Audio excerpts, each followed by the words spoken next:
Right, good evening, ladies and gentlemen. Let's be drawing ourselves together for another exciting instalment. Well, I was actually hoping for boring, because excitement. I don't know, Matt. Anyway, right. First of all, there's no fire drill scheduled for this evening. It's a shame. We could have done with one last week just to strategically break things up, perhaps. So if the alarm does go off, it probably is a genuine emergency. So the Democratic Services Officer will establish the safe route out the building, and with a bit of luck, she'll come back and tell us what it is. Right, second housekeeping point. This council obviously webcasts and records its webcasts. Can I ask if anyone else is intending to record this meeting this evening? Not to stop anyone doing it, but just so we're aware of that. No? No? Thank you very much, members.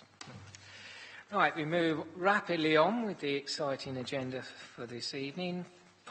Item 1, apologies for absence. Chairman, we've received apologies from Councillors Round and Prendergast. Notification of substitute members. None. Notification of visiting members. I see Councillor Mrs Sams. Sorry? Thank you very much indeed. Chairman, I understand that Councillor Springett wishes to speak as well on the first item to be discussed. Well, depending on when she arrives, she'll be able to, but that does depend. Right, I have also received a missive from Councillor Harvey, who was intending to speak to an application this evening, but of course, as some members will know, that this is a GCSE issuing day, so she's elsewhere, and I have a written submission from her. Any other visiting members? No.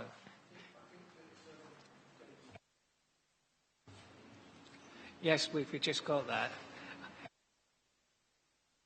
I know it can be a little noisy, but I am sure that it was.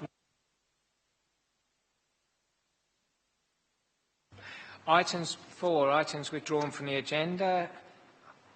Hopefully there won't be any, but I'm not aware of any. No. Thank you very much. Any business the Chairman regards as urgent, including the urgent update report as it relates to matters to be considered at this meeting. Before I do this, Councillor Mumford, you on this point?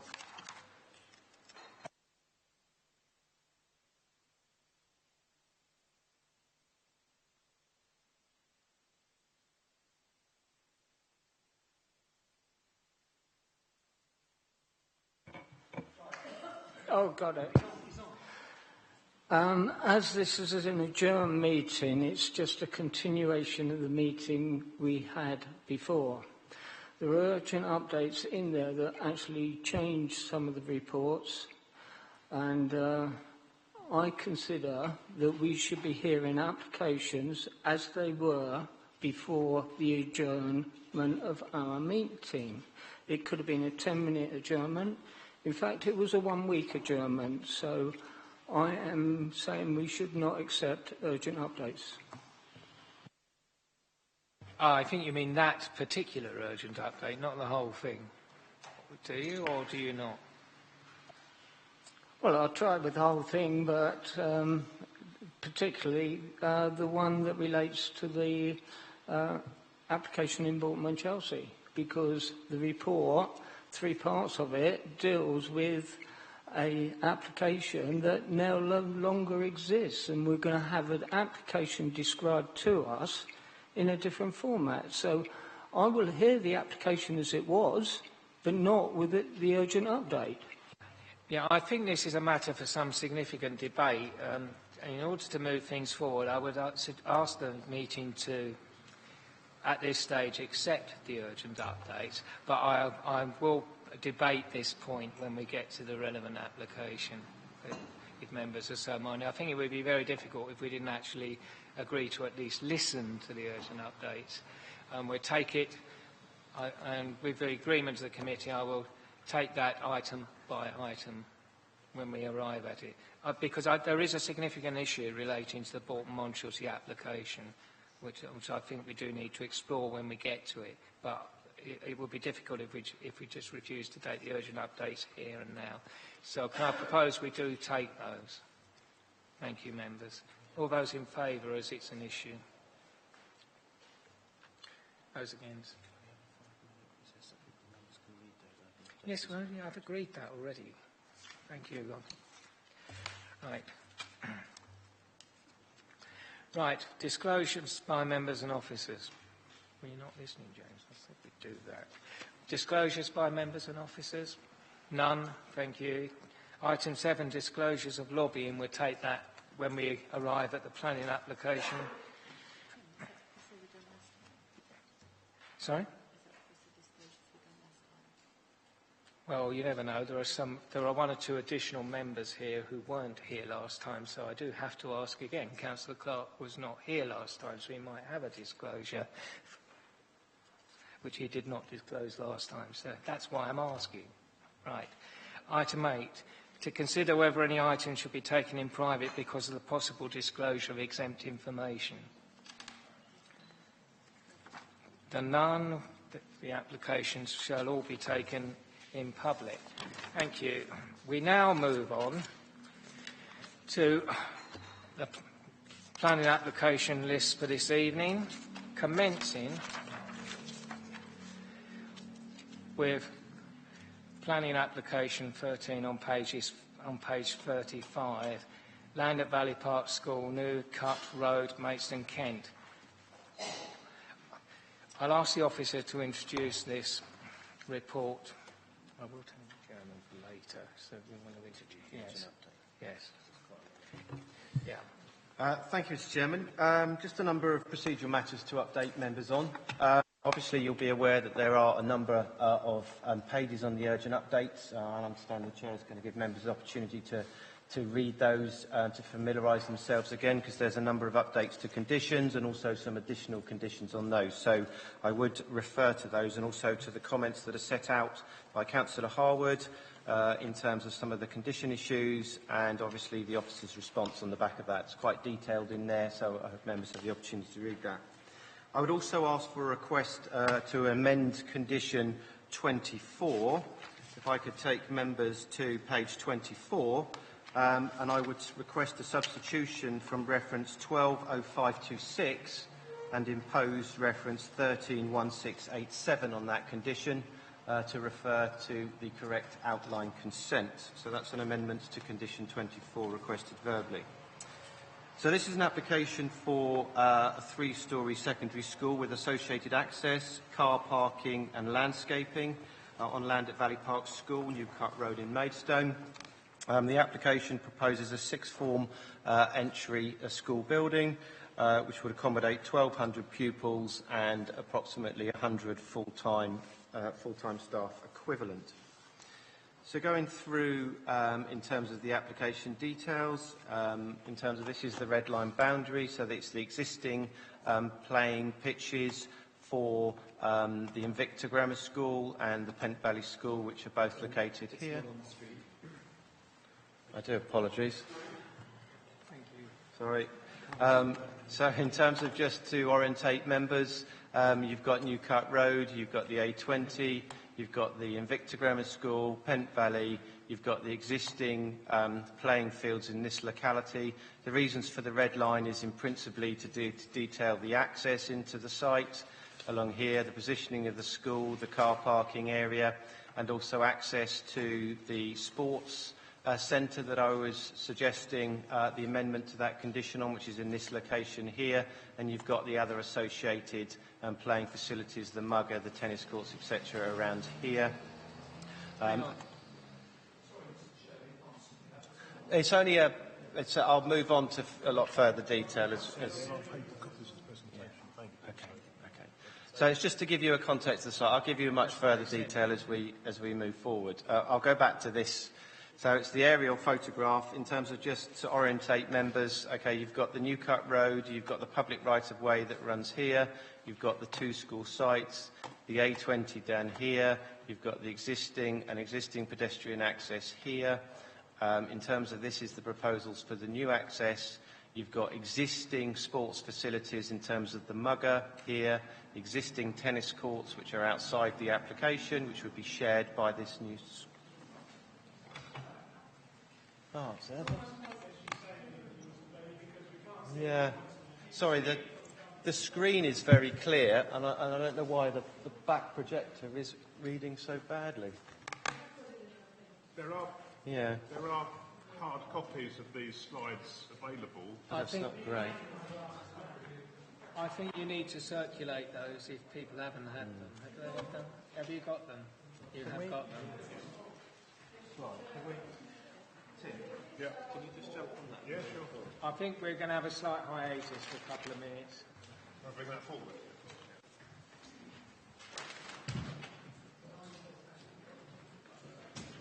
That's not helping, I don't think. Is it the light? Should we draw the blinds? I think you're going to have to draw some blinds here and possibly look at the lights.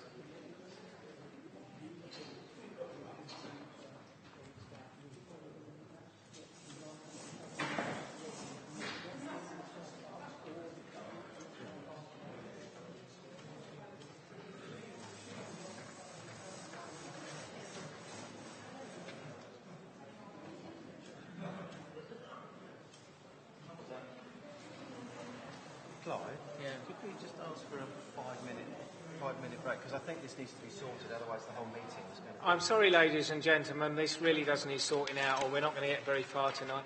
May I suggest that as we were going to have an adjournment so members could read the urgent update, that we do that now, so that members can read the urgent update, and at the same time we can fiddle around with the screen. This meeting is adjourned. 10 past members update themselves on the submitted paperwork.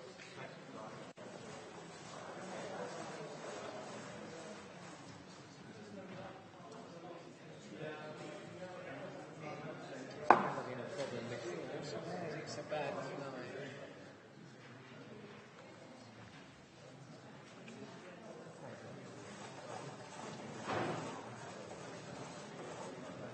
It's very dark. But not as nearly as bad as that.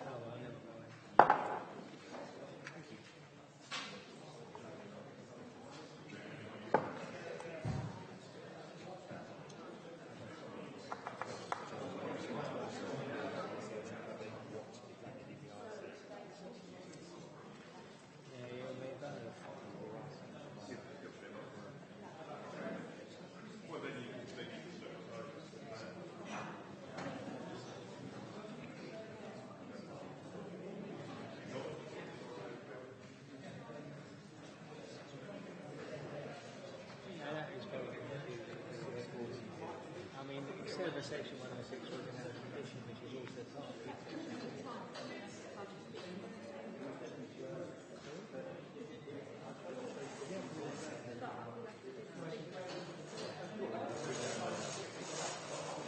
We'll just have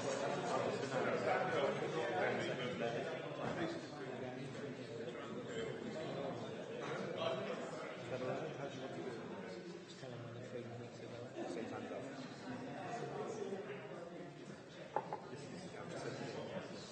Very confusingly worded. I mean, I don't suppose the advantage of replacing the section 106. Right.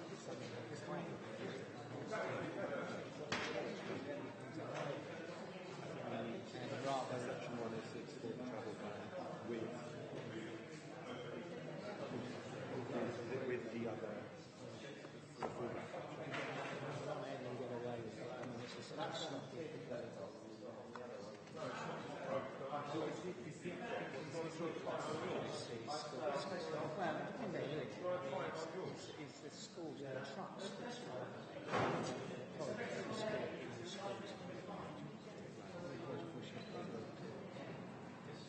No.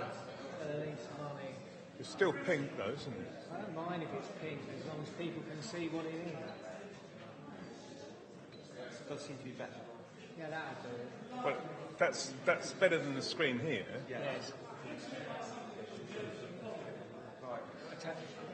I don't suppose you can get the time. The only problem is that I've switched off mine. Wait I there. don't suppose you can get the time, James. You can't get a timer on there, can you? Because you'd be able to see that. The timer? Wait, if you're having that on there and the timer is... Well, you can just say it's coming down to 10 minutes. I was only asking. Yeah. It's just as easy just to announce it. Right. Over to the timer when it needs a timer. I think that's going to what I have was to go. saying. We could put the timer We're all in. It'd be agreeing a lot now. easier to see it Right. than anything else. I'm going to go. No, I'm going to go on mine, Tim. Right. That might be retried. Councillor. Right. Okay. Has everyone had enough time to read the urgent update? In that case, I'll ask Mr Bailey to recommence his exciting overview of the application. Right. Thank you, Chair. Apologies about that. You've only got one screen. Hopefully members can see that. So it's again just giving you some context around the site. These black lines indicate the public rights of way around the site. You've got Newcut Road, you've got the A20, you've got the two schools off here, you've got the existing facilities, the mugger, the tennis courts that are shared by the two schools as existing. I will be referring you to a new sports hall provision which has an outline consent in this area here, and that's why the red line, as I previously showed you, that would provide access to this new sports provision, and that links back to condition 24 of the condition recommendation that is provided prior to first occupation of the school. That is one of the requirements of Sport England due to the building on the existing sports pitches, that is made available prior to first occupation. So in terms of, and obviously members will be aware, you've got the junctions, you've got Vinters Park if you go up here, and then you're moving up to the junction in terms of junction 7 as you move up Newcut Road. In terms of within the site, this is a view across the playing fields from the southern end of the site. This is the area in the sort of the foreground that Sport England consider are the most important sports pitches. They're the flattest element of the area of land. The land gently undulates. You can see this ridge here. The land gently rises up here, and then the issues of the sports pitch provisions becomes more difficult to use. So one of the fundamental issues that had to be considered when looking at where to position the school was the utilisation of the existing sports pitches to make sure you protected the flattest areas. Those sports pitches were the best on the site, and these are in the area, in this area around here. So that, to a degree, dictates where the school was being proposed on the site in terms of the topography. This is a view from the northern end of the playing field, looking towards the existing tennis courts, which you can see are over down in this area here. And you've got the proposed development site in approximately this area here. So this is a view north across the playing fields. The foreground is the approximate location of the proposed parking areas, and it's approximately in this location here. And this is a view towards the eastern boundary of the site. Obviously, just over this area here, you have Newcut Road. This is what I referred to, where you've got this sort of the change in the ground level. So to a degree, that's dictated where the school was proposed to be positioned up in terms of along this area here. And obviously, this is the tree belt that lies to the west of Newcut Road and was recently the subject of a TPO order. And obviously, the access arrangements are proposed approximately in this location here. So that's again looking towards that eastern tree belt boundary. This is a view along the public right-of-way to the north of the site. So you've got the site boundary of the left, And this is where a number of the school children, you've got Vinters Park over onto the right-hand side, and this is where a number of the school children use this site to sort of access into the town centre. As opposed to running, obviously there's no footway to the west of Newcut Road, there is to the east, but this is a preferred route and it is heavily used by school children. So this is a view along Newcut Road at the junction of the proposed roundabout.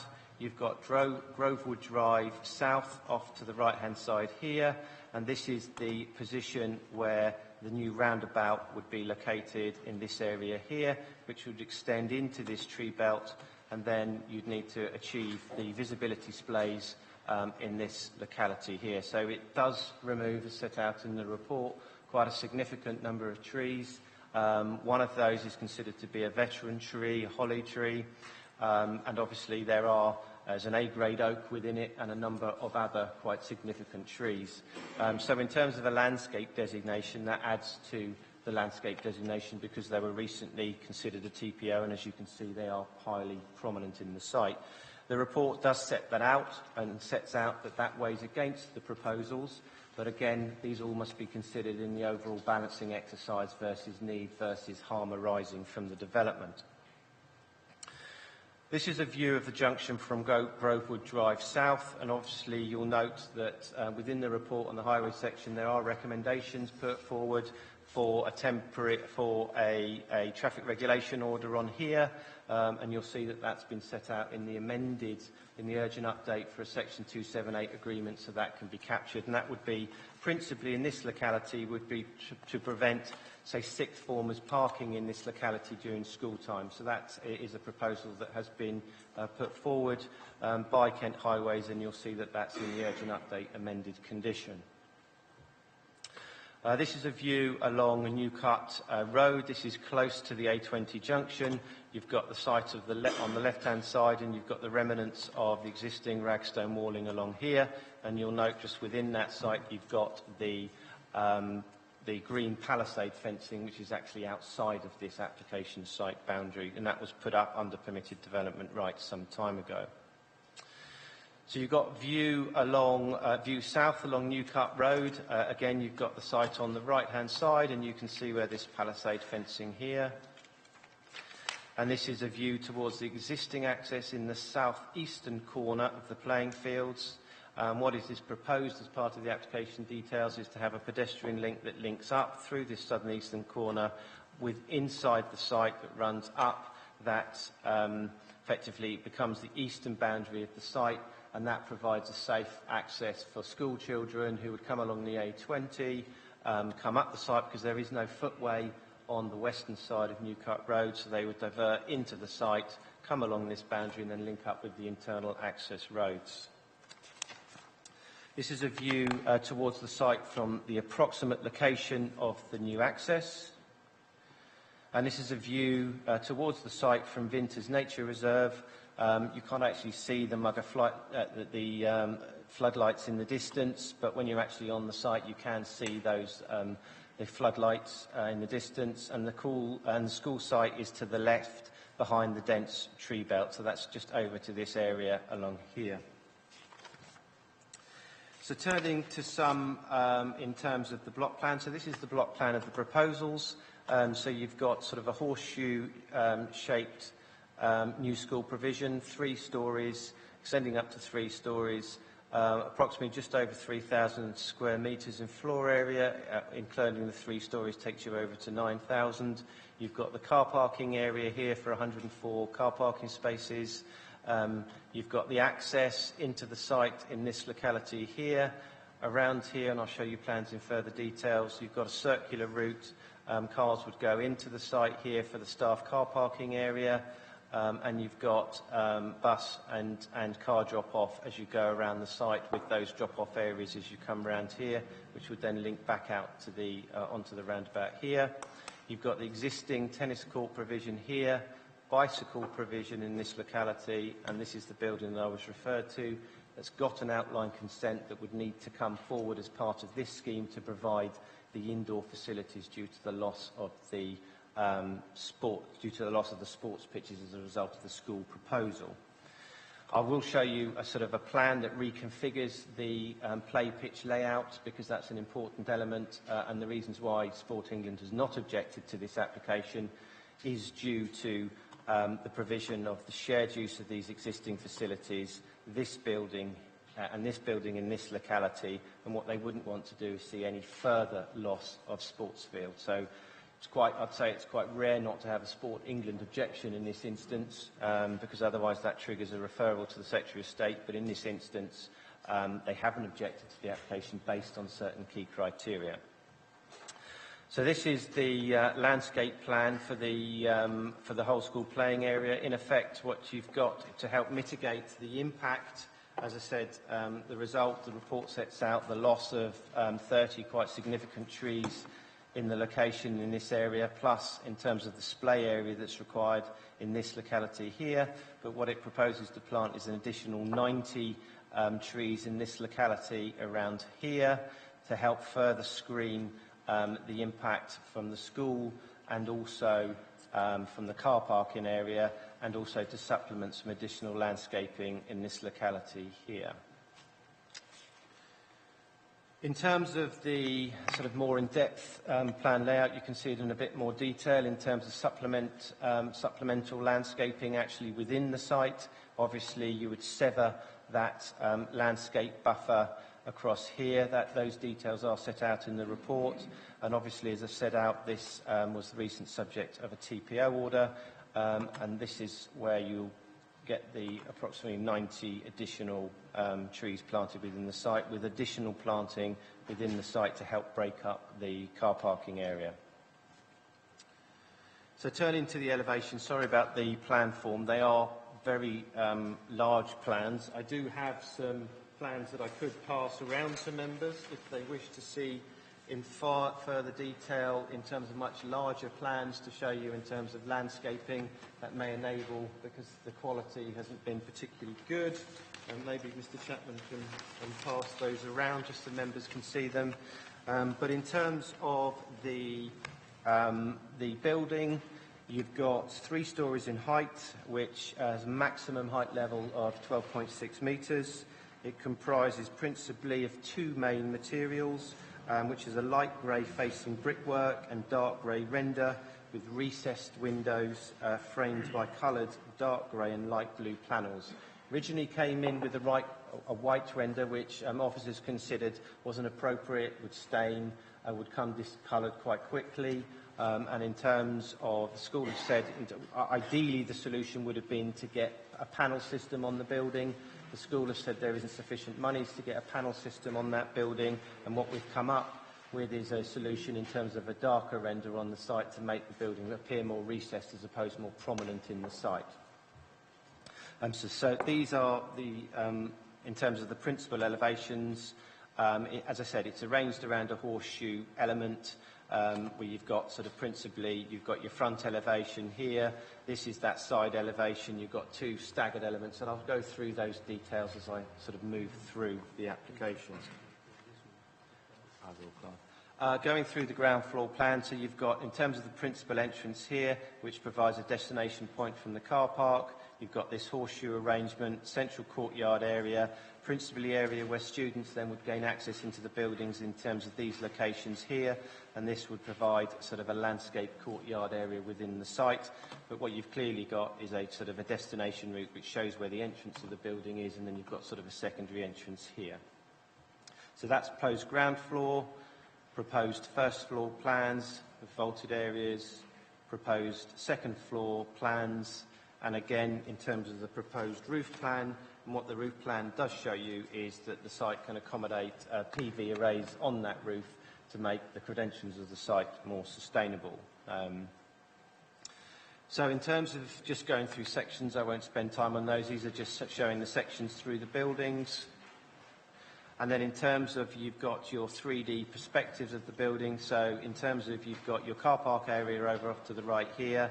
This is the principal element of the building with the main entrance, with your light grey brickwork and your render elements. And obviously you've got some colour being introduced in terms of the windows, the reveals being set in to create some enhancement around the windows. So effectively this is your front elevation.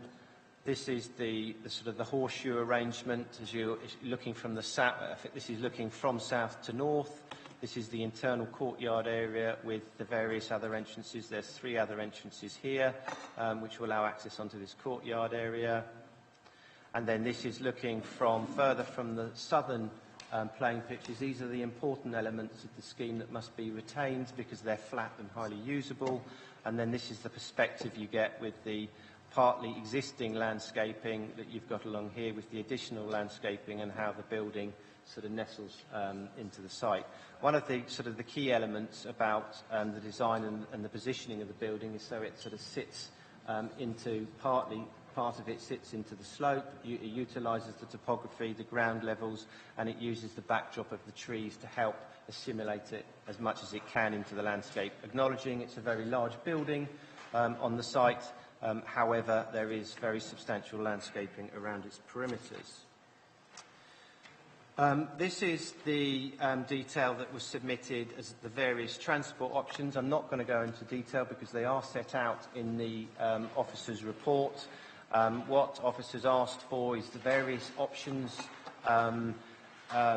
in terms of what the impact on the tree belt would be, what the impact on the topography was, what the impact on the parking would be, the positioning of the school and access, because what we wanted to have an understanding is were there any other positions or locations that access could be gained into this site which had a less harmful impact on the trees, i.e. didn't remove some of these grade A oaks, didn't remove the veteran trees, and maybe looked at moving less established tree stock within that area. So in terms of, there was also another option considered which was to the south of the site from the A20, but that was discounted very early on because it's a principal route. You've then got options 1, and as I said, again, the reasons why these were discounted are clearly set out in the report. Option 2 had 2 options within it, so obviously the roundabout and the signalised junction, and obviously the details why those were discounted are set out in the report. Options 3 and 4 were more disjointed and due to the difficulties around access, the levels within the site, those also options were discounted. So this is the roundabout design showing the tree loss. It was the subject of a stage 1 safety audit, and some of the recommendations that have come out of that and also the urgent update pick up on some of the recommendations of the safety audit, so you'll notice those in the urgent update report. And again, this just sets out the pitch, the rearrangement of the pitch, so that utilises the flatter areas, the most usable parts of the site, and hence that's why it's very difficult, because obviously you'll notice some of the pitch arrangements are right up to existing boundary areas, and obviously Sport England have stipulated that they would not want to see any further loss of the trees. So in terms of tree belt landscaping and buffer areas, it's very difficult to incorporate those elements without impacting quite significantly on sports pitch provision. I've got quite a lot of detail to go into. I think the chairman is probably going to turn around and say I've probably been going on for far too long already, so I think I'm going to curtail my presentation on the basis that I think the report sets out the key issues for consideration. I'm not going to go on to those. It acknowledges the difficulty, it acknowledges the need for a school provision on this site. It acknowledges the fact there are a lack of alternative sites allocated in the local plan. It acknowledges that the site is shown as needed in the commissioning plan, so there is a definite need. The report sets out the policy support for school provision in the locality as set out in the NPPF and as set out in the schools provision in terms of the guidance that's come forward. So there's very strong in-principle support for both national and from local plan policy provision for this site and principally under policy CF1. However, obviously the issue with the access arrangement would result in some quite significant trees which form part of the landscape character as set out in the report. So obviously the report clearly concludes that that weighs against the proposals, but they have to be, there's a balancing exercise that has to be undertaken and looked at in terms of need versus harm that's arising, and then you have to then draw the conclusions. Officers have done a lot of work in terms of, and so have the applicants, in terms of looking at alternative locations for the access. However, the officer recommendation, and as set out in the report and as proposed by this application, the roundabout access is considered the most preferred option for a number of reasons, mostly due to congestion matters, in terms of, because that's a significant improvement in terms of congestion issues, and also in terms of how it allows access into the site to the car parking area and reduces the visual impact when you view the school from Newcut Road. So there are significant benefits arising from that access arrangement, but there are also significant landscape issues from the loss of the TPO trees.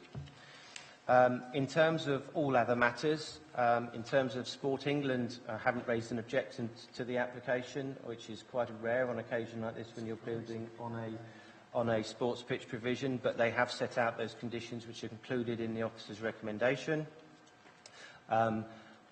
Kent Highways and Highways England are supportive of the application. They have requested 278 agreements. They're supportive of the roundabout access arrangements for the benefits that brings to the overall road network. There are issues coming out of that, of whether that is actually needed arising from the development, and that's set out in the report, but the overall benefits of that access arrangement and roundabout are considered in the overall balance. Highways England raised no objection to the application. Obviously, members will be aware there's been ongoing debate about contributions to Junction 7. However, Highways England and KCC have both said that the school should not contribute to Junction 7 improvement works on the basis that the robustness of the travel plan and its continual monitoring and with any contingency measures would be acceptable and in fact won't have a significant impact on Junction 7. So that's the reasons why officers haven't put a request for Junction 7 contributions as part of the heads of terms on this application. However, what you will note that officers have requested a travel plan because currently there is only an interim travel plan which is considered not to be sufficient to look at modal shift on this area. What we want to see is a reduction of car parking provision on the site. We want to see a greater use of bicycle provision. 2% using the adjoining next door school is not acceptable, and therefore what we wish to see is a far more robust travel plan.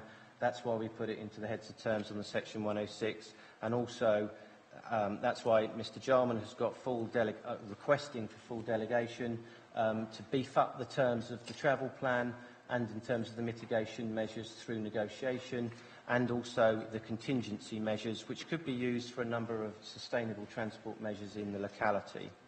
So taking all those matters into consideration, yes, it is a very large building. Yes, it does have an impact on the tree belt. However, the need for school provision in the locality and in terms of the general policy support, the lack of harm arising from in terms of Sport England, from KCC Highways, from ecology, from neighbourhood amenity, all mean that the benefits outweigh the loss of the trees in this instance. And therefore, on that basis, the officer recommendation is to approve the application subject to the conditions in the report, the urgent update reports, and subject to the 106 agreement. Thank you, Mr Chairman. Right.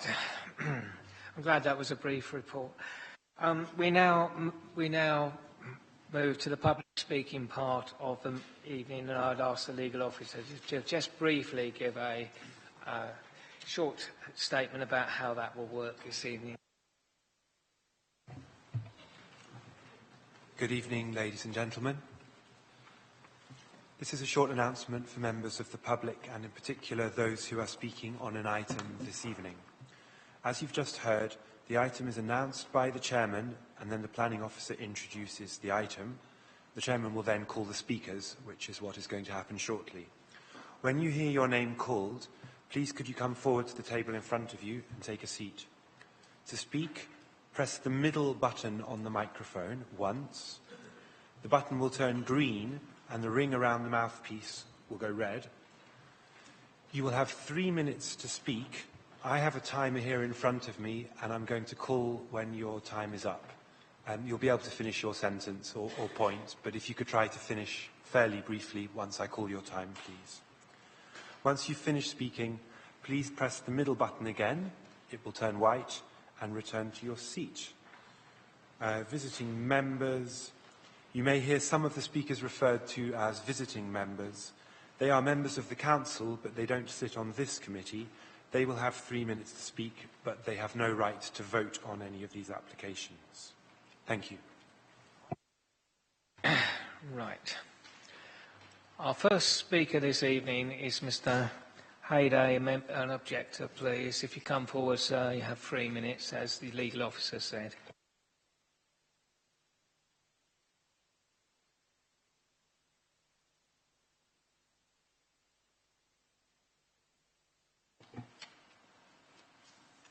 Thank you. I'll sprint through these because 3 minutes isn't very much. The Maidstone plan is development without gridlock, and this will be gridlock. The traffic assessment is flawed because putting a huge school, that's 3 schools, on one site rather than where the pupils are will inevitably increase traffic. The traffic assessment assumes that the same proportion of pupils walk as do at present, but it's not clear where they're going to come from, the extra 600 pupils, because there's not that many developments in the walking catchment area. It's not realistic to assume that a 50% increase in school capacity on one site can be filled without increasing the catchment area. Even if the traffic assessment were correct and it's disputed, no account has been taken of the large number of pupils who will need to cross either Ashford Road or Newcut Road. In the case of Newcut Road, it's proposed there'll be a new Pelican crossing 200 metres north of the existing traffic lights and just south of another Pelican crossing. Multiple traffic lights not phased will cause total gridlock along Newcut Road. Also, no account has been taken of vehicles to the existing schools switching to the Newcut Road entrance, which has got a roundabout, because at the moment you cannot turn right out of Huntsman's Lane at busy times. Parking in Grovewood Drive South has been a problem since the Park and Ride was closed with no alternative provided.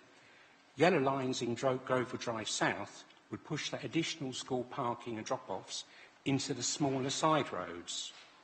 There are minimal pick-up and drop-off points at the school. Inevitably, the local estates will be gridlocked at these times. Suggesting that the car journeys to the school can be reduced by reducing on-site parking is frankly madness. It would simply push even more nuisance parking into Grove Green and Vinters Park side roads. We're already seeing that.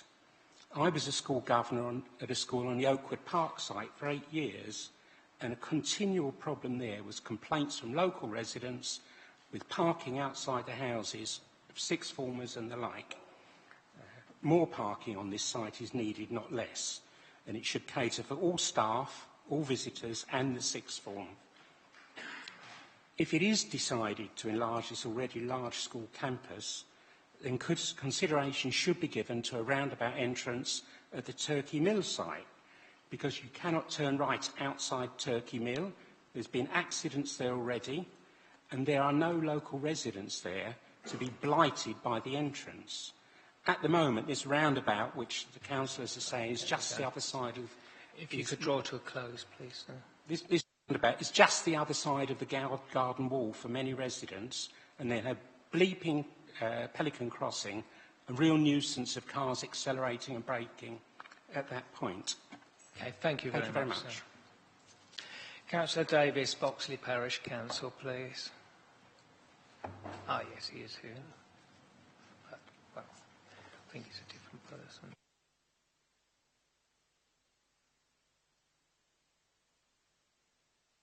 I'm afraid the timer is working, but unfortunately the main screen wasn't, so we had to replace them. So I apologise for the inconvenience. Anyway, we will tell you when you got to roughly the halting point. Councillor.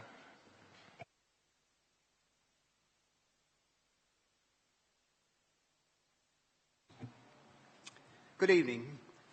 Boxley Parish Council welcomes a new school in principle, but considers the proposed location not suitable for a number of reasons. A view shared by the 30-odd local residents who have troubled to lodge objections with NBC and the many others who have not. Adjacent to this site are already 2 large secondary schools and a primary school nearby. In all, some 3,044 students plus numerous staff already travel into or around this small area every school day. To these, it is now proposed to add a further 1,200 students plus well over 100 staff. This can only exacerbate the existing daily traffic problems in the nearby Grovewood Drive South area, Vinters Park and on Newcut Road. The proposed highway mitigation measures are unlikely to be successful because the basic traffic assessment document, TAD, is itself flawed, as the TAD figures have been extrapolated from those from a nearby comprehensive with only a local catchment area. The new STEM school will draw pupils from a wider district. Indeed, the TAD mentions Sutton Road and Detling, but overlooks some other committed development sites further afield. The TAD contains several contradictions and speculations. It assumes that the majority of pupils from central Maidstone will walk to the site, but the line of cars outside most secondary schools at drop-off and pick-up time show this assumption to be seriously questionable. Also, whereas a school this size should, according to SPG 4 guidelines, provide 172 bike spaces, the application shows only 32. This surely indicates that far more vehicular movements are to be expected than the TAD shows. Furthermore, we believe that it is unrealistic to expect, as the TAD appears to do, that a bus service will be 100% reliable. And we note that Arriva appears not to have responded on the proposed travel plan. We question what sanctions NBC have if the travel plan is not followed. The adequacy of on-site car parking is problematic, and it is alarming to hear that this may be even further reduced. With only 104 spaces for both visitors and 100 full-time equivalent staff, we question whether this will meet likely real-world demand. If not, then significant overflow parking in Grove Green will occur. Similarly, the probably insufficient off-road drop-off collection provision will cause yet further congestion and obstruction, possibly as far as the A20. The TAD, however, seemingly accepts that parents will use Grovewood Drive South for school drop-off and pick-up. The TAD, incidentally, incorrectly states that vehicles parked on Grovewood Drive South do not currently impede other vehicles. In fact, NBC has itself asked KCC to intervene as it considers there are serious safety issues with school children forced to cross between parked cars and vehicles regularly parking on drop curbs and at road junctions. In short, as the cumulative impact of all these additional traffic movements has not been adequately investigated, the conclusions drawn from the TAD are invalid and serious road safety and environmental pollution issues have not been properly considered. A new study based on Invicta Grammar School and reflecting our concerns is clearly needed. Thank you. Thank you, Councillor. Ms Fitzgerald for the applicant, please.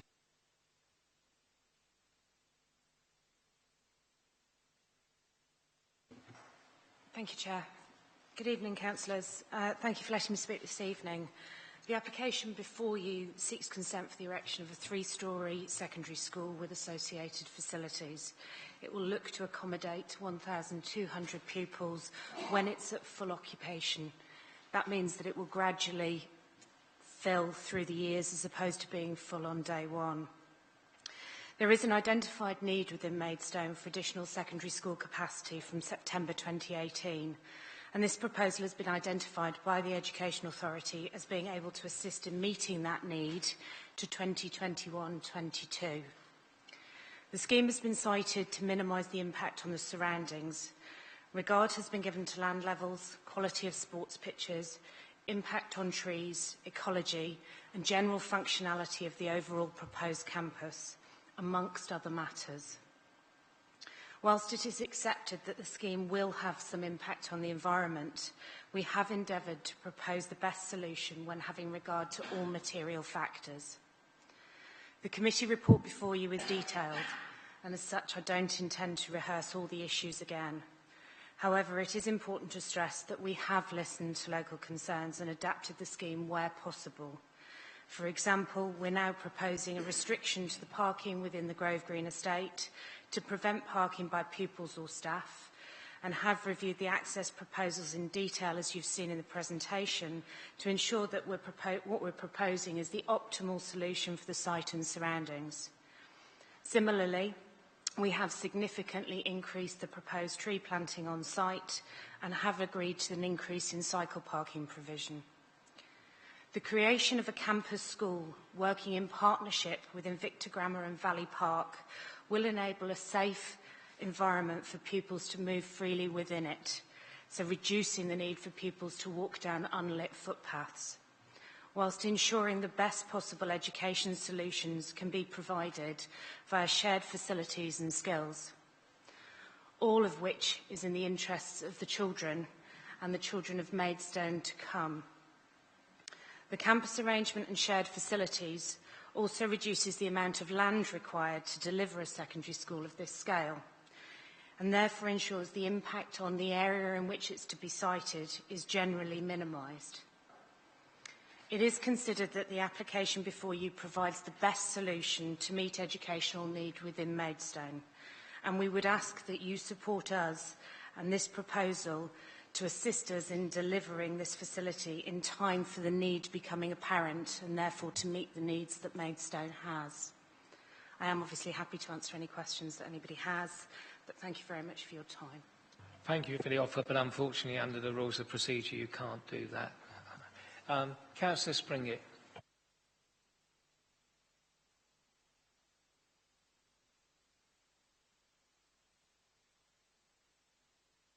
Thank you. Apologies for my slightly late arrival, Mr. Chairman.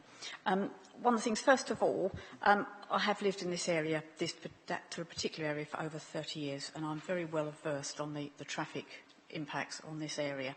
I have no comment ready to make on the building, and in principle I do support the new school. What I do have concerns about is the traffic impact. Those of us that know this area are aware of the congestion along the A20 and at the Huntsman's Lane junction at school times, but also when there's an open evening, when there's a parents' evening, and actually there's quite a lot of those. The short access road that's going to go from Newcut Road into the school car park is a concern, because I think when we have open evening events, which will coincide with the evening rush hour, 5:30 till 7-ish, I think the traffic's going to back up out of that access road into Newcut, back up down to the junction with the A20. So I'm not sure whether Kent County Council Highways have considered the impact of school evening events to combine with the evening rush hour. Kent County Council obviously have concerns about congestion and highlight that there must be a travel plan and that it needs to work. And they highlight the need for increased bus services, but in part appear to be relying on commercial operators just increasing their services, and they have no control over that at all. Reducing parking on site to encourage bus usage just won't work, and as said before, it will drive vehicles to park in the residential streets of Grove Green. Again, when there's insufficient parking on site, what's going to happen at parents' evenings? Are they all going to park in the residential roads? And there doesn't appear to be a backup plan.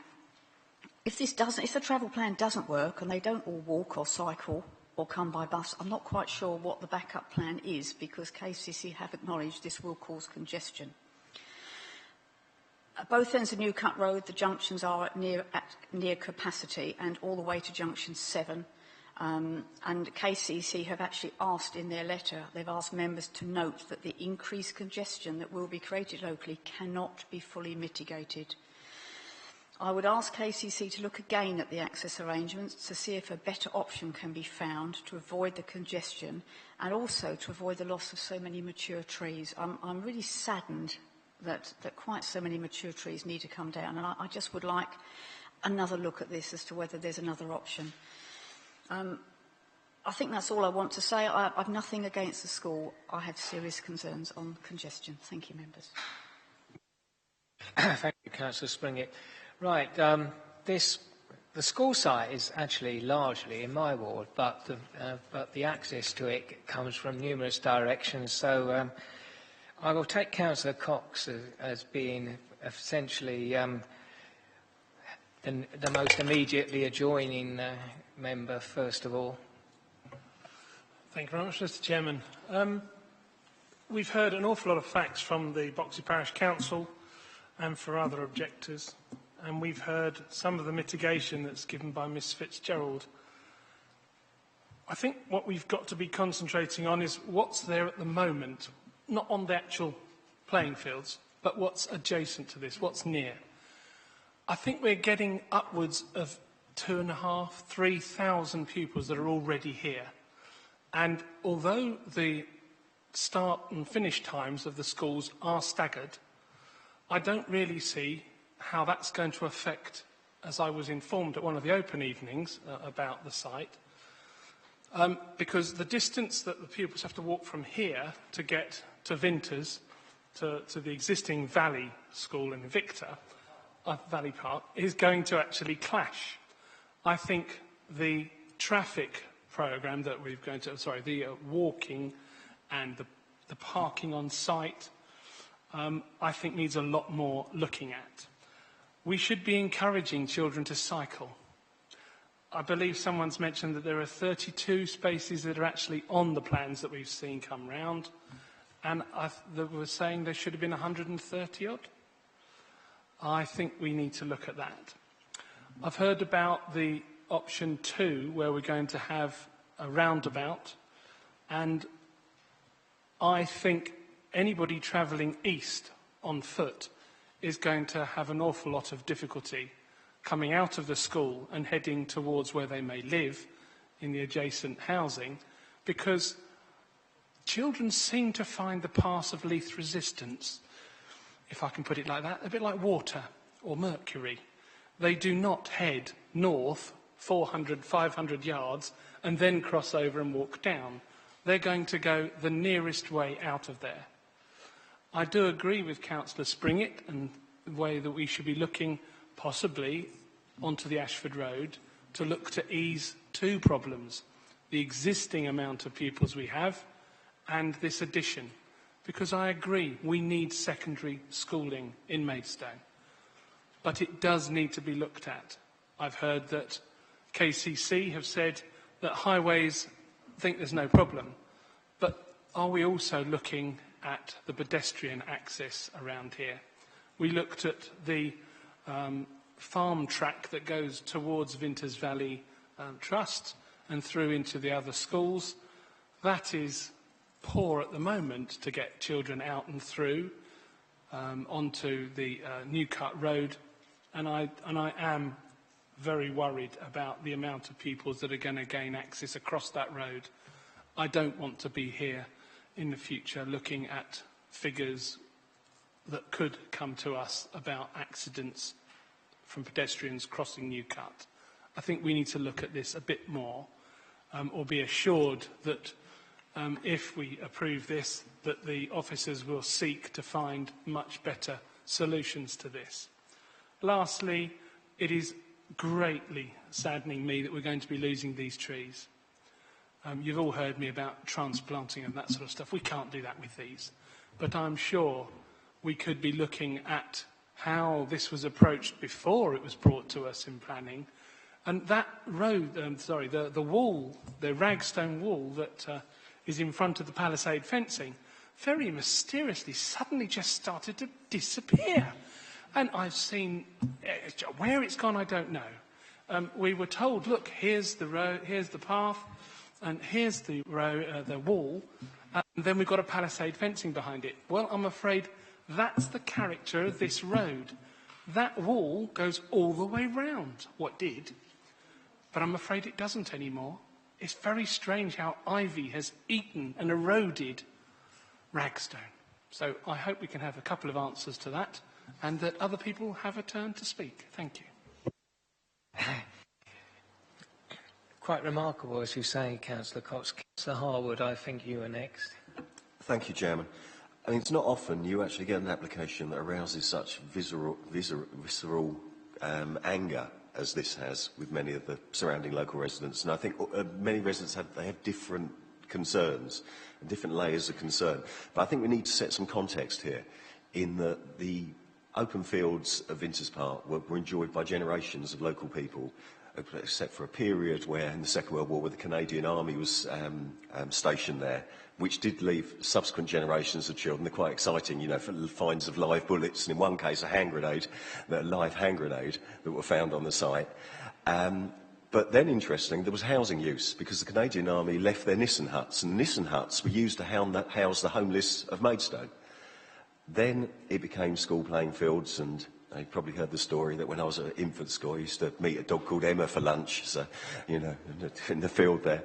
But so it is a cherished site. And when the palisade fence went round the site, very close to the much-used footway that I know the case officers and others have walked, it made that a very uncomfortable pedestrian route. So I think actually some of the changes that came about when essentially school land was privatised has impacted upon pedestrian safety.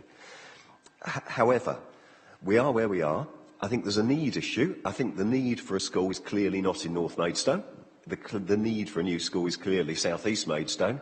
This school will serve the South East Maidstone extension, and the traffic will go down Willington Street. That's where people will come through to get to it. And I think that is doubtless. And I'm disappointed, because I think we could have sorted out the issues here. There is a perfectly good access into this site that currently exists. Maybe it needed a slick road or something to get into there, but the current gated access, which is quite close to the junction and could have been utilised, would have got cars in there. And then potentially, because the boundary line, when you go to the north of the school site, is much thinner, there was the potential for an approach very similar to that of Cornwallis, with a turn in, parking area, and then a turn out. And you have minimal disruption of basically a gridlocked piece of infrastructure, which is gridlocked from the Newnham Court roundabout all the way down to the A20 roundabout every day, even in the school holidays. It is now. So, you know, putting a huge roundabout in, what it's going to do is out of hours, it will make it dangerous on the junctions. And this point about desire lines and children will go from A to B the quickest possible route. Having a slightly off-track roundabout like this, which will be very fast because they're commuters who use it and they know the road and they don't slow down, it is potentially very dangerous. What we need to do is to separate the pedestrians, and it seems to me that this is a highway upgrade that has very little to do with the school. I think this is a highway upgrade for a larger purpose. If we were to get a scheme here, I think I can live with the school, but I do think the materials, because essentially those very tall trees, they are the focal point in the Humphrey Repton landscape scheme. Not many sites still have a red book. We have the red book for Vinters Park, and you can clearly see in Repton's own hand those trees. You know, they're old when in the 1780s or whatever, when Repton prepared the red book. But you know, the critical issue here is how we deliver this with high quality. If we were not spending all that money on this massively over-engineered roundabout, which is not necessary for a car park on the scale proposed, we would be able to afford the high-quality elevations, which would make it fit better into this very sensitive location, which is, let us not forget, an area of local landscape importance. I mean, it is protected in our local plan. Simple as that. But we seem to lose on every possible ground. I actually suggest that the school, it would have been a lot easier for the school to have a turn in and a turn out, and as the cars come out, you just turn left, turn around the roundabout and come back down. That is what's obvious and what's simple. The traffic generation from this is much less than, say, Maidstone Crematorium that we own. We don't have a massive roundabout there. We have a left out and round the roundabout. It is much less than the million-plus traffic movements we have coming out of Knott Cuts. We don't have a roundabout there. We have a turn left and use the roundabout. Why, in this case, are they proposing to trash the area of local landscape importance, veteran trees which are protected by paragraph 118 of the MPPF, very, very clearly as irreplaceable? And in terms of the landscaping, if we've not got buffers for the woodland, we discussed at the pre-application meeting putting a kind of C-shaped enclosure around it. So essentially the woodland continued to be linked and protected the wider kind of reps and vistas. That's not been delivered. Essentially what we've got is some trees around a car park. And I'm sorry, they're saying there's 3 times as many trees. There's 3 times as many very small trees with hundreds of years old stag-headed oaks full of red-listed nests of red-listed birds like lesser-spotted woodpecker, which are supposed to be protected, but I see ecology didn't want a bird survey.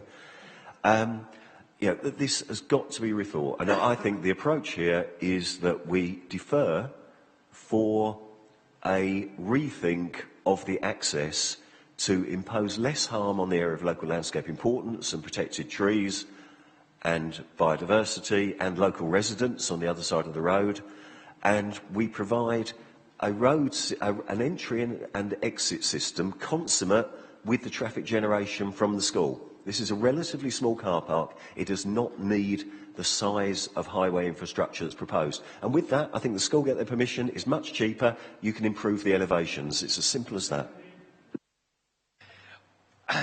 Right, we'll come back to that in a minute. First of all, though, I will take Mr. Borton, as he indicated some time ago, and has been very patient while I took local members.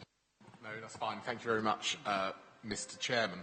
I won't repeat some of the points just made already, but I do have a few sort of specific questions before deciding whether I can support the the motion on the table from Councillor Harwood. Just starting off on the pedestrian access from the A20 at the bottom of the site, from basically opposite the Turkey Mill junction. Can you point out, please, Mr. Bailey, precisely where that comes in? Because what I'm concerned about is people would walk in off the A20, and then would they have to walk over the existing sports pitches, or would there be a footpath, a clear footpath for them to use?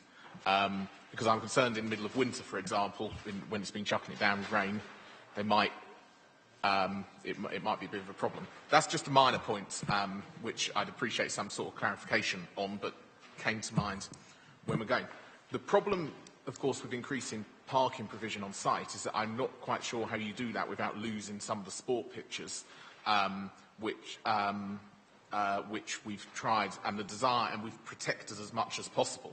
The school, looking at that plan up on there, the school is pretty close to the car park, and there's no way you're going to increase the size of the car park without eating into some of the sports pitches, as far as I can see, which of course could in turn raise further objections from Sports England. So I think we've got a bit of a balance to be struck. On the access arrangements specifically, a roundabout, in my view, would probably be very beneficial to the residents who live near and on Grovewood Drive South. I hear about it every day from my father, about how it's a nightmare to get out of that junction at all times of day. So I think a roundabout would actually be quite beneficial. The only issue for residents, though, I think, is the traffic regulation order. How far into Grove Green would that extend? So, for example, in Franklin Drive, along cul-de-sac, there's obviously a footpath that comes up pretty close to the junction of Newcut Road and Grovewood Drive South. Would that extend all the way along Franklin Drive South? Because otherwise you'll get some people who will just drive all the way around, park the car there, walk through the footpath, and there they are in sight as well. Turning to public transport provision, I'd be interested to hear from sort of KCC what's, because they're vague in terms of using the existing network, so on and so forth. Looking at the existing network, I'm not quite sure if you can identify which buses specifically will take people from South East Maidstone to this site, because that's where, as was said earlier, that's where the catchment area is going to be.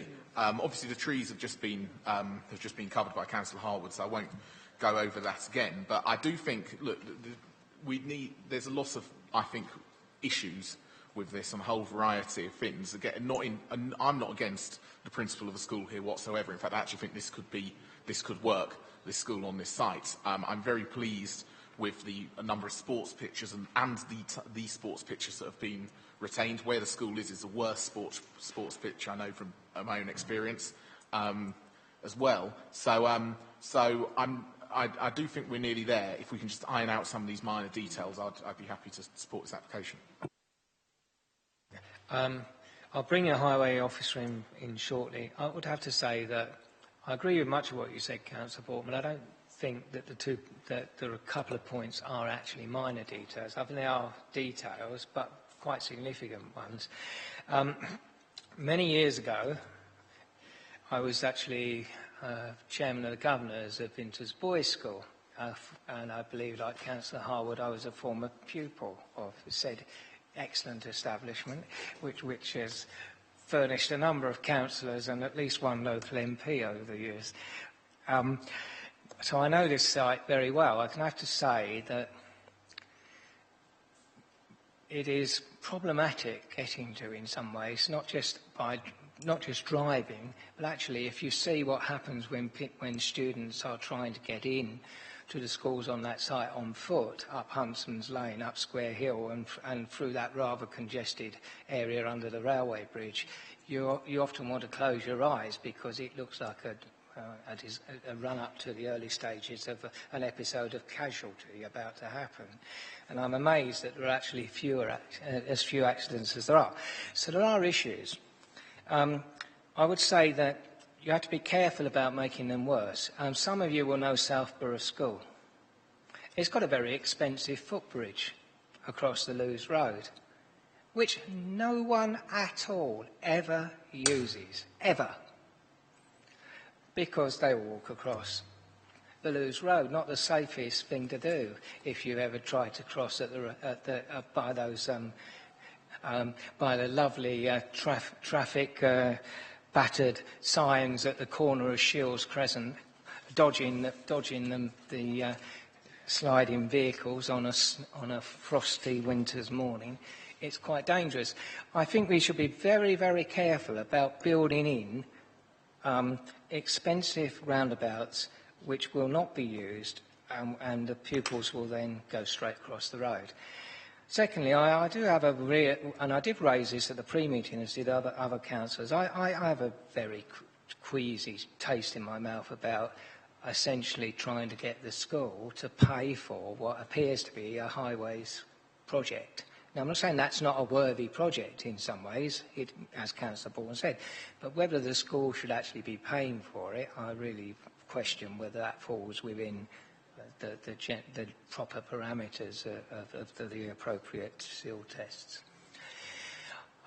Finally, I'm open-minded about how we proceed, but I do think we need to make some changes. There's been a lot of talk about access to the site. I think it would be quite hard to change the vehicular access, but there are a number of paths on the site which we're unfamiliar with, which could actually be used to actually change where the pedestrian accesses come out and meet some of the points that Councillor Harwood and others have raised.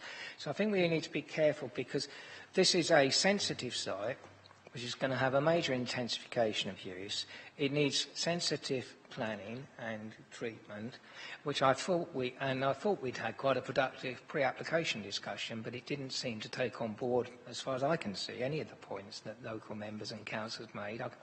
If I'm wrong and I've missed something and I have taken the odd point on board, then fine, but I don't recognise any of them. Finally, I do think we have to explore further the transport package for this site. I'm not saying that it's easy, but we do need to do better. Councillor Bolton is right. Just upping the car parking on site is actually not solving anything. It takes away the sports pitches. It would take away even more of the landscaping potentially. So we have to up the public transport and other approaches insofar as we can. Now, having said that, this application should be approved if we can sort out some of the points of detail, because there is unquestionably a need for this school. And there is unquestionably a lot to be said for this application. Of necessity, people are going to raise significant points of how we deal with certain matters at this stage in the process, but that does not mean that we should be turning it down. But what we should be doing is seeking to get the best application we can on this site within the constraints that we and the applicant are obviously operating under. There's some things that can't be done. Now, I think we need to explore how much we can do by changing the conditions and informatives and Section 106 tonight, and how much we do need to defer for. So we will need to look at that.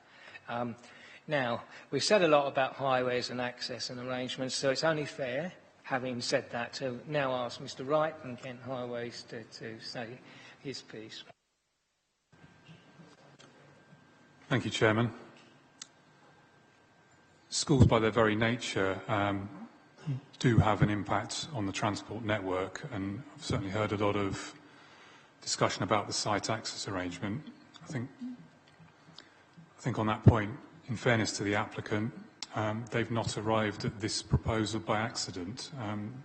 They have undertaken an exercise looking at various options, which Mr. Bailey covered in his presentation. And they have looked at two options at this particular location, that being the roundabout which is currently proposed and the alternative of traffic signals. Both of those were subjected to safety audits and both were modelled in terms of operational capacity. That piece of work informed their decision to proceed on the basis of a roundabout proposal, and the Highway Authority is comfortable that the roundabout, in conjunction with the reduction in the speed limit and the proposal for a controlled crossing facility for pedestrians and cyclists, will provide a suitable means of not only maintaining traffic flow along Newcut Road, but also in terms of reducing vehicle speeds in the vicinity of the school and facilitating suitable access for pedestrians and cyclists. Now, elsewhere along the Newcut Road corridor, there will inevitably be some worsening of congestion, particularly at the junctions with Ashford Road and Bearstead Road. This will be limited to short periods at the beginning and end of the school day and can at least in part be mitigated through the upgrading of the Ashford Road traffic signals and the implementation of a robust travel plan. Importantly, we have to bear in mind that the school afternoon peak does not coincide with the afternoon peak on the network. There's been mention of on-site parking and the potential for overspill parking, particularly on Grovewood Drive South. Clearly, the extent of the traffic regulation order is clearly necessary, and that's our authority has been clear in stating that should be a requirement. The extent of that traffic regulation order will need to be determined through the Section 278 agreement, but it will also need to be influenced by the on-site parking. So if there is a suggestion that on-site parking is to be reduced, clearly we need to look at the off-site impact of that in conjunction. I think of critical importance to us is the issue of bus service capacity. And the traffic impact analysis that the applicant has presented assumes that 240 of the pupils will travel by bus on a daily basis. The Highway Authority is concerned that the bus capacity required to accommodate this increase may not be made available, which will result in many more pupils being driven to school than is currently forecast. Under such circumstances, the traffic impact associated with the proposed development will be much greater. The Highway Authority would therefore object to this planning application in the event that suitable provisions to ensure the required bus capacity is made available are not secured. Now, sitting to my right this evening, I have Mr. Stephen Pay, who is the County Council's Planning and Operations Manager for Public Transport. I'd invite Mr. Pay to elaborate, if he wishes, on the bus-related issues. Yeah, thank you, Brendan. I'll keep it brief, but I think it might perhaps be helpful to set a little bit of context. The bus industry in Kent, as it is in the majority of the UK, is operating in a deregulated or privatised environment, if you like, and by most recent calculations, we think about 97% of all journeys that operate across the county do so outside of any control or regulation from the council. We don't issue licences to operators, we don't divvy out permits for them to run the routes, and in summary, we control very little of the bus network. We do, on a discretionary basis, provide funding for certain bus services which are deemed to be socially necessary. And in the context of schools transport, we also provide our Young Persons Travel Pass scheme, which provides about £8 million worth of subsidy every year for children of secondary school age. But I would reiterate that we do that on a discretionary basis, and both of those areas are coming under significant pressure to retract in line with the general financial pressure facing the authority. As Brendan's noted, there's a significant assumption made that sustainable travel, and in this instance particularly bus services, are going to feature prominently in terms of the modes that children use to travel to school, and of course that's very welcome.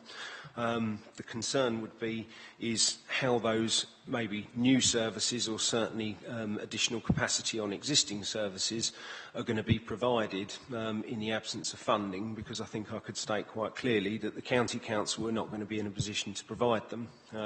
What we'd asked for through this process was for a sum to be made available via a payment into some sort of bond from the school, that in the event that there were capacity problems generated on the network as a result of the additional scholars travelling on it, there would at least be then some sort of means of providing that additional capacity. Because the simple conclusion that can be made otherwise is that, and forgive me, I can't remember who made the point, but we're in the hands of commercial bus operators, and that's entirely true, and I don't think it can be assumed, and in fact we've having clarified with operators, they've clearly said, well, you can't assume that the network will automatically expand to accommodate the additional journeys that are made, and that's a significant concern to the County Council, because we already see on certain key corridors into the town, but also to the existing school site, there's significant pressure, and most of those key corridors, and I'm thinking particularly of the A20, both from the east and the western side of the town, but also on the corridor coming in from Staplehurst via Linton, is running pretty much at full capacity, and any even fairly moderate increase in passenger journeys could result in an unmet demand, and I think in the absence of that mechanism, certainly the County Council could offer no certainty that there would be additional capacity or new bus services. Mr. Jarman's very keen to speak after me as well. Could I just, that'd be okay if I just go first? A number of issues that I'd like to sort of pick up that Councillor raised. A lot of them do link in terms of the highway issues.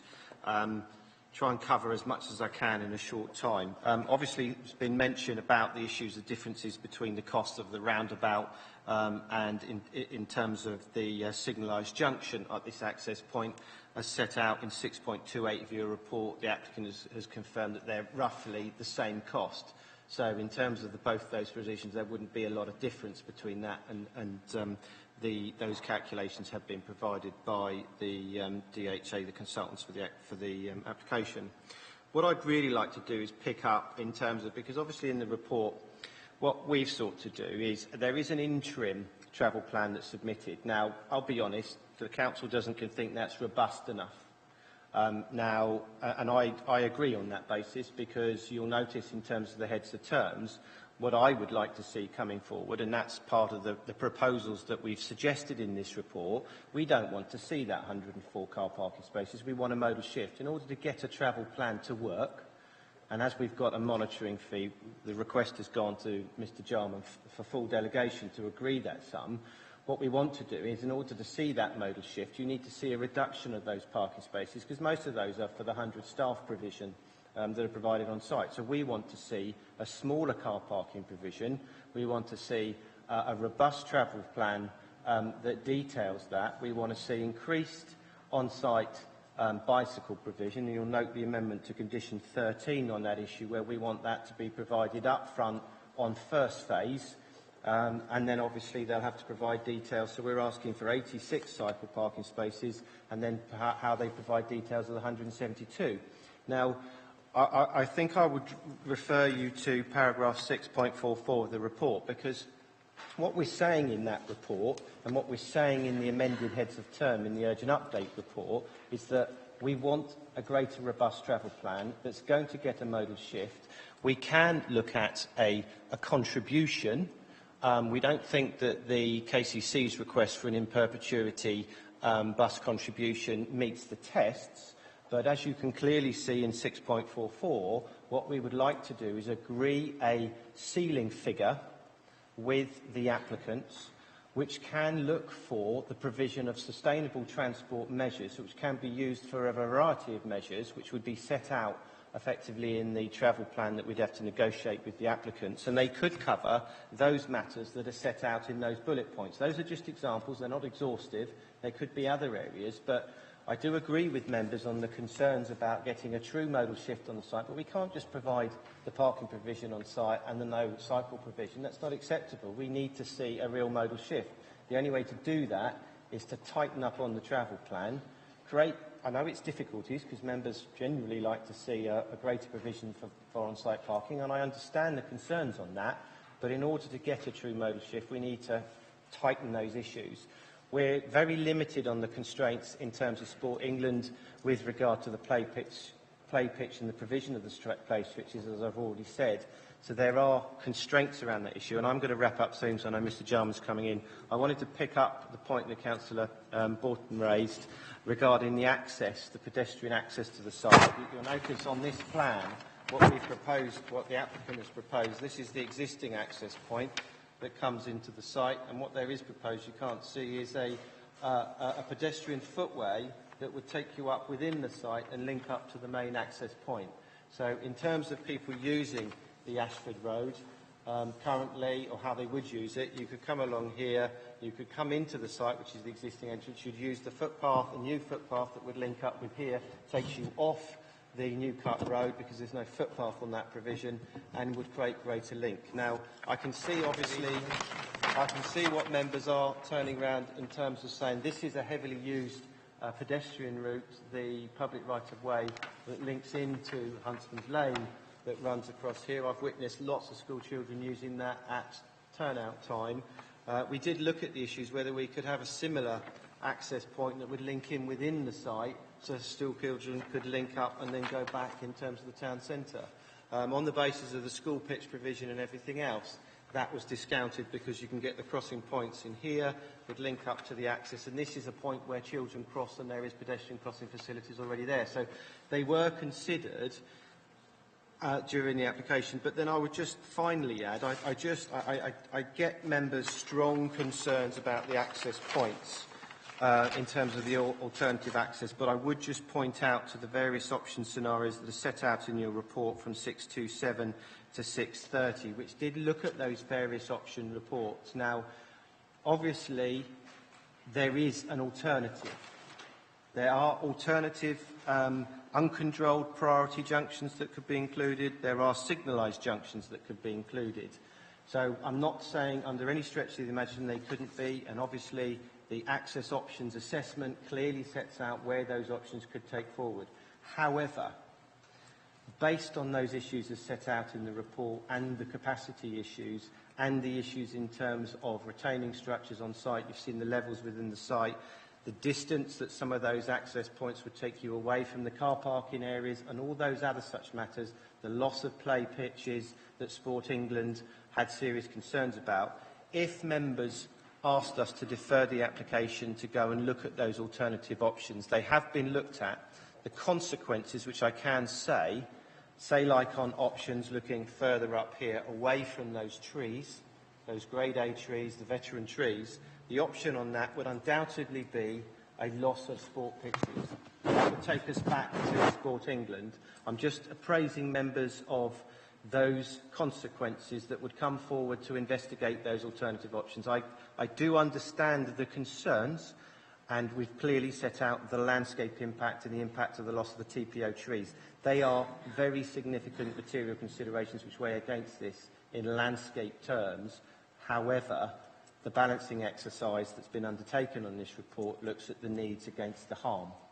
So I've just encouraged, and I'll hand over to Mr Jarman, who may wish to sort of carry on that vein.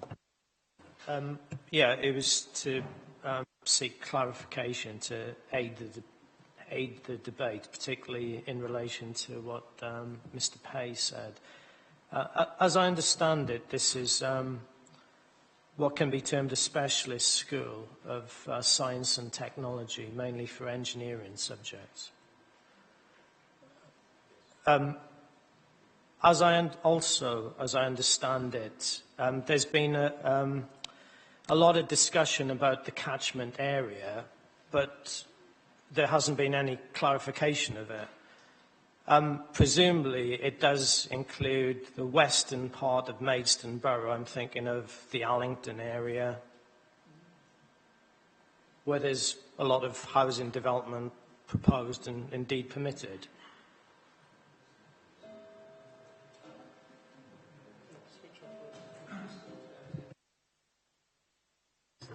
I would need to go back and look in the details in terms of catchment that's drawn out through the TA in terms of how that situation was arose, in terms of the throughputs coming through. I have the TAs here. If you wish me to go into that detail and look at catchment areas, yes, I agree with Mr. Jarman. It is a bit more of in terms of a specialist because you're concentrating on engineering, science and technology, and specialising in engineering, whereas that could, some say it could be linked more akin to the Invicta Grammar School provision as opposed to the Pent Valley. So, I'd need to look at the transport assessment to provide that catchment analysis. I'm not sure how much it would tell us because by definition specialist schools tend to be somewhat different than, general schools. Right, I'm going to try and... Sorry, Chairman. Can I just develop that because it will come back to the travel plan? As I understand it, if there are pupils who, get the right results in, say, the Allington area, the Aylesford area, the Ditton area, the Larkfield area, which is a big catchment area, it seems highly likely to me that preferably those children are going to catch a bus, and Mr. Pay picked up on the capacity issues there, or their parents are going to drive to Junction 7, which we've been told by Highways England in terms of the 3 applications last Thursday was in need of improvement. And also we've heard previously from Kent County Council that the roundabout by Next and the roundabout at the top of Newcut is also under pressure in terms of congestion. I'm very conscious that there's no contribution at all to any of those roundabouts, so we are putting a lot of onus on this travel plan. So I'm trying to eke out what do we want to see in terms of an improvement, and it seems, if I'm right about the catchment area, I would agree with what Mr. Pay said, that there's a need for a contribution to improve bus services in terms of improving the capacity. I don't think anyone's arguing against that, Mr. Jarman.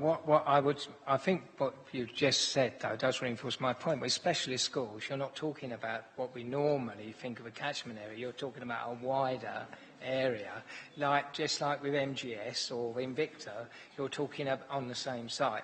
You're talking about a wider catchment area than you would in the case of another high school.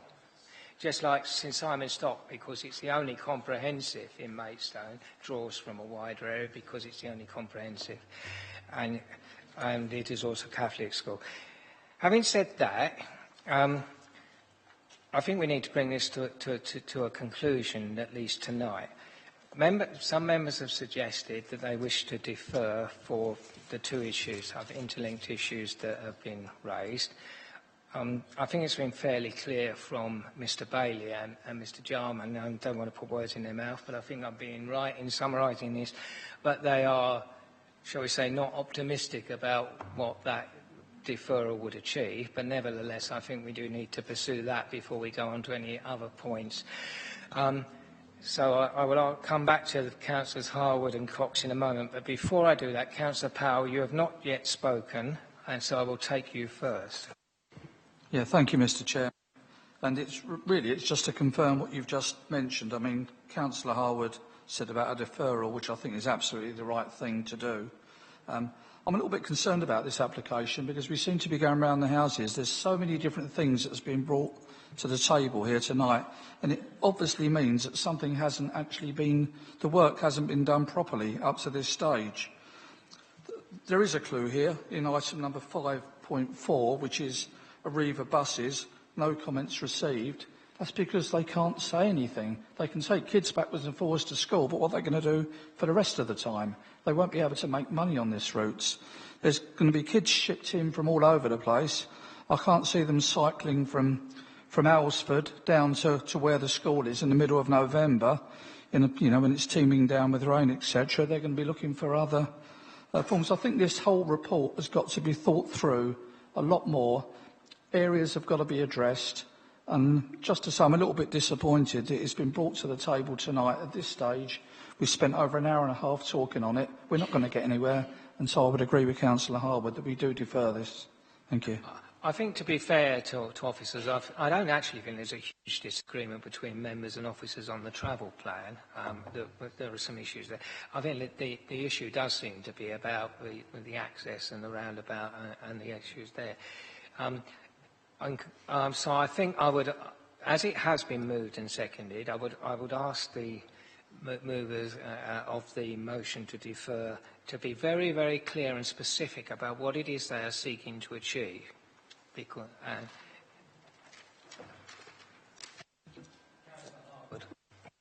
Thank you, Chairman. I'm a little bit concerned about the position that Mr Bailey has taken around the accesses, where he is talking about, it's either between a roundabout and a signalised junction. It's not that at all. We have a perfectly serviceable access currently to those playing fields, which has not really been talked about. We have areas where you could fit an access in further to the north, and that point around a Cornwallis style in and out, where you're very close to the roundabout at the computer centre, it just seems obvious for reducing traffic impact and reducing landscape impact. So I think that we need to look at the least impact upon road safety and landscape of the access, and that's potentially is unsignalised. It's an in and out is probably the easiest, to my mind. And it's not an academic issue, the child road safety. We had a young girl run over and killed on the crossing. Remember this, it wasn't very long ago. So this is a very dangerous road. When I hear 30 mile an hour, I just laugh at all the 30 mile an hours I've got around my ward, and vehicles do not travel anything near 30 miles an hour. Anyway, so we need to look at the access issue. So I think we need to understand the true catchment of the school to inform the travel plan. I think that's absolutely fundamental. We need to look at harm from access and egress and ways of reducing harm. And I mean harm in its widest sense in terms of landscape. The MPPF is clear that those trees are irreplaceable, therefore they should not be destroyed, and we should find an alternative means of getting in and out. We need to do that seriously. I don't think we've done that, and I agree with Councillor Powell. I don't think there was a serious consideration of this report for such a big strategic application. It needs the best brains of this council and working with KCC to look at overcoming the issues, because they are legion. And that links into this other issue, which is around design quality. As I said, this is an area of local landscape importance, a focal point of Repton landscape. We cannot just have a three. You look at the way that Vinters Boys School, the way it was sunk into the valley, the way most of it was one story, only elements of two story, and yet we're talking about 3 story on a platform of land. It's just at the fulcrum of the viewpoints down the valley. It's just not acceptable. There are ways of overcoming that, but I think it's going to need the resources spent on it, and I think that's why this kind of over-egging the highways pudding is a real concern. In terms of the detail of the landscaping, I'm very disappointed with that. In terms of the Forestry Commission and Natural England guidance on ancient woodland and veteran trees is absolutely crystal clear on the way you should overcome these issues, and it's with significant new areas of planting, it's with retaining the dead wood in sight close to it, and it's really healing the harm. It's much more like the application we had recently in Linton, where we proposed 25 hectares of new woodland to cope with the pack house impact. So, it's if you similar could here. just speed to a conclusion, Councillor Harwood, Okay. and wrap up what you're trying to say here. I think the problem is here that we need to capture all the points that need to be discussed when this is deferred. And I think, drawing that to a close, we need a landscape master plan tackling these issues, a serious landscape master plan. We need, as mentioned, the traffic plan needs to be sorted out in its widest sense, and the quality of the elevations needs to be sorted out.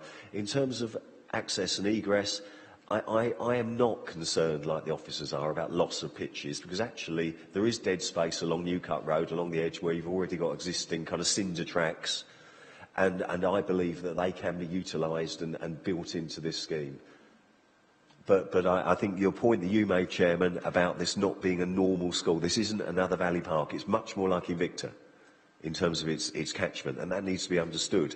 And we have higher than average car ownership in the South East Maidstone extension in the Sutton I'm sorry, Road. Councillor Harwood, you really must, come to a conclusion.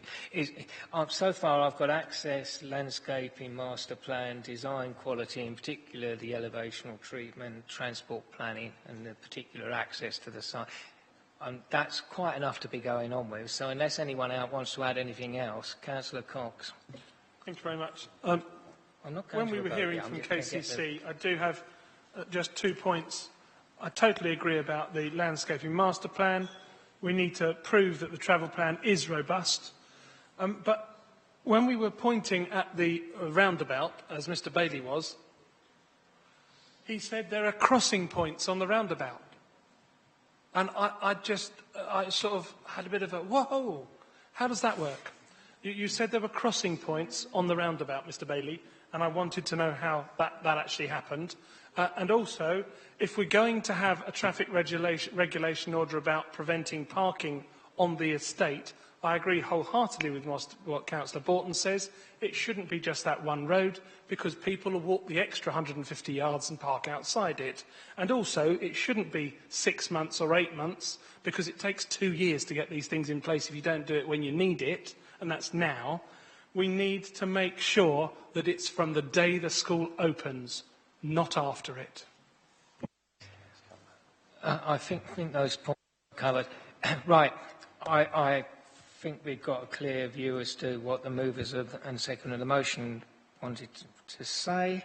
Mr Bailey, you come back very briefly on that, please. I will be very brief. I've just got to go down a policy prompt. Just to address that very last point, the condition in the urgent update report for the 278 does say the use or occupation hereby shall not commence until the 278 is delivered. So a lot of those issues on the TRO would have to be sorted out and dealt with through highways before they occupied the building. So that addresses the issue that you've raised. Well, the issues as set out in the urgent update for the 278 would have to be agreed with, under a 278 with highways, and you'll see the terms of the condition say the use or occupation shall not commence until the following highway works have been fully implemented, and it lists those. So, there is some certainty that they couldn't occupy till that issue, so it's quite a restriction on them. No, hang on. Gentlemen, one at a time. I think it's quite clear what Mr Wright said. He said that he needed a TRO and it needed to be fairly extensive. And we've put that down on the... Could I just go back to members? Because obviously I just need to advise members, because I can probably see where this vote is going. It's going for deferment. Obviously, as I've set out, I don't want to rehearse the whole issues of what the MPPF says in paragraph 72. Obviously, there is extreme strong policy support. Obviously, a deferment under those particular grounds that members have said are quite substantial, my feeling is that they are going to take time to address, and obviously the applicant can appeal for non-determination in that interim period, which would take away the ability for members to determine the application. Now, the only reason I say that is members need to be fully aware of that issue, because obviously there is a greater urgency imposed by the Secretary of State through the MPPF and the regulations in terms of dealing with such matters through the Planning Inspectorate. So I just have to advise members of that basis there are quite a lot of issues to address in terms of the design, and I would request that Councillor Harwood sort of expands. I think I can get most of those issues. The landscape master plan, the traffic plan needs sorted. I would like to know if there is a preferred option that members would like to see in terms of the access arrangement, at least I can discuss and go back to the applicants with, because obviously every option changes the whole layout and the parking arrangement. And then lastly, obviously the consequence of that, we'd have to go back to Sport England, and I'd like to know what members are saying in terms of design quality on the elevations. Obviously you've got a render and light grey brick, just so I've got clearer guidance. Are you looking for some kind of panel system on that building, which we've previously tried to negotiate? What are members trying to get me to negotiate, so I've got clarity? Yes, Councillor Harwood, if you can succinctly sum that up. James, you're still on. Thank you, Chairman. Right, I talked about having least harm. I think the path of least resistance and least harm is an access using the existing current access onto the site and potentially an exit coming out to the north of the proposed roundabout where there are not the old trees in the site boundary, and you could have least impact. And then the cars actually turn around on the computer centre roundabout if they want to head south. That would be the least land take and the potentially the best approach in terms of access and egress. In terms of the elevations, I think there is the critical issue here is, having a 3-storey building covered in render does not work. Render does not work anywhere in Maidstone Borough, and it will soon degrade, and it's not tackleable. What we need is panels on this, and we need perhaps some ragstone plinths. We actually need to make it a really decent building in an area of local landscape importance. Okay, that's sufficient to totally clear, I think. Councillor Clark, if you could, if it's on this particular issue. Very briefly, Chairman, I think Councillor Harwood covered it in terms of access. One point I would make is that we wouldn't, when you look at the site on the satellite view, it's almost completely contained within, it's bounded by beautiful trees all the way around. It's even deeper around the Turkey Mill site. And there could be a potential for the school to look to combine the access through the schools, and we wouldn't want to do that. But I certainly, looking on this site, one here, if you look at Turkey Mill, you can see that it would even be more damage to the trees. The other point I just wanted to mention as a cautionary tale, and I think we need to learn from it, is that when the Tiger School was built on the New Line Learning Academy site, we put a condition in, because of the harm on the ancient woodland, to beef up the boundary treatment between the exit and the entrance and exit of that school as a condition within a certain period of time of the school opening. That never happened, and it wasn't enforced. So I think we've got to look back at what we put on those conditions and make sure we do something more robust. Right. Just very briefly on the comment you made, that's the one thing we couldn't do is use the existing access, leaving aside all the issues that would cause for Valley Park and Invicta. You'd have to put so much road in that any tree loss we're talking about, and we can't ask the applicant to do that. That would be unreasonable and very expensive and would cost far more trees. But I do appreciate the attempt again. Councillor Borton, you're the last member to speak, and I'll take Mr. Wright, then we're going to.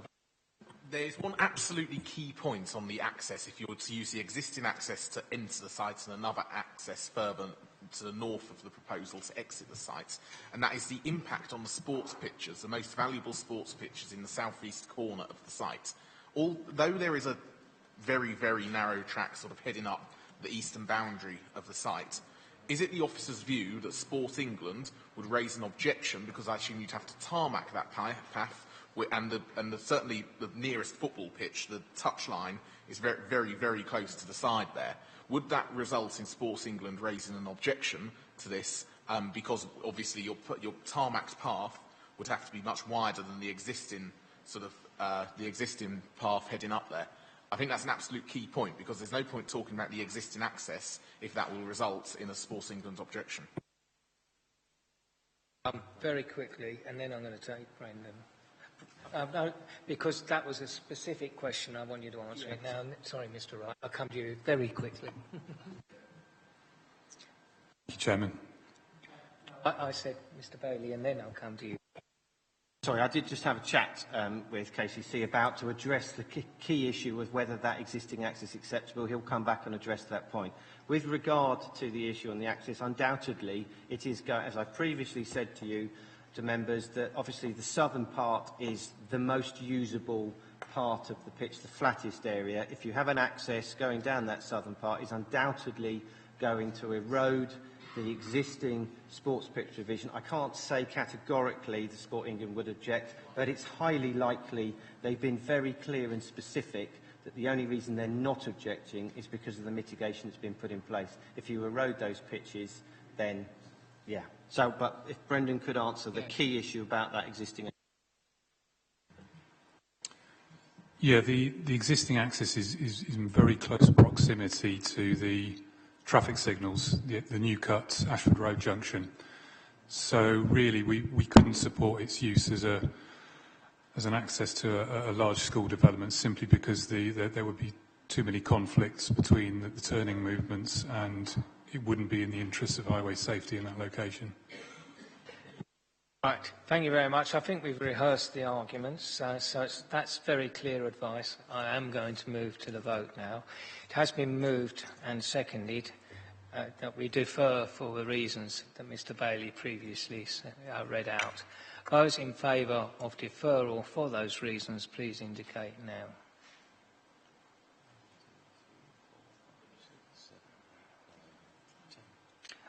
Those against? Abstentions? That is passed. And now, yes, give me a moment. Passed. The motion is passed to defer to seek solutions to those issues set out.